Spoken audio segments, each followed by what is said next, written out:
জানো, তোমার দাদাকে বলেছিলাম বাজার থেকে কাতলা মাছ আনতে, দই কাতলা করব বলে। সে এনেছি রুই মাছ, বলে কিনা এটাই রান্না করতে হবে। এত বেলা করে বাজার গেলে আর কাতলা মাছ পাবে কি করে বলো? তবে রুই মাছটা কিন্তু বেশ বড়, এটাকেই রুই মাছের দই পোস্ত বানিয়ে ফেলো। তবে তাই হোক, মাছে লবণ হলুদ সর্ষের তেল মাখিয়ে 15 মিনিট রেখে দিলাম। চলো মশলাটা রেডি করে নিই। 2 চামচ পোস্ত,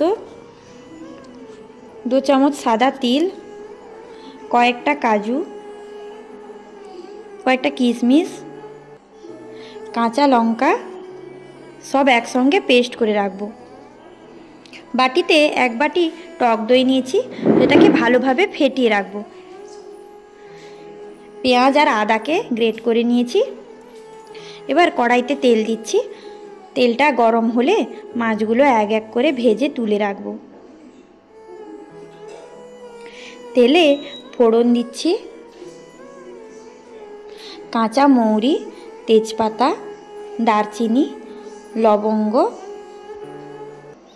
আর বেটে রাখা পেঁয়াজটা, আদাও দিয়ে দিলাম। দারুণ একটা গন্ধ বেরোচ্ছে জানো দিদিভাই, গরম মশলা আর মৌরির একটা দারুণ গন্ধ। এরপর হলুদ গুঁড়ো আর লঙ্কা গুঁড়ো দিয়ে মশলাটা ভালোভাবে কষিয়ে নিচ্ছি।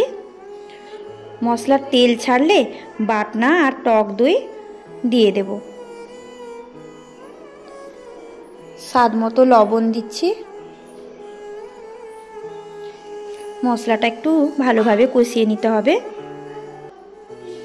মশলা থেকে তেল ছাড়লে অল্প একটু জল দেব, খুব বেশি কিন্তু জল লাগবে না। এরপর চিনি, কাঁচা লঙ্কা আর ভেজে রাখা মাছগুলো দিয়ে 2 মিনিট মতো ফুটিয়ে নিলেই রেডি রুই মাছের দই পোস্ত।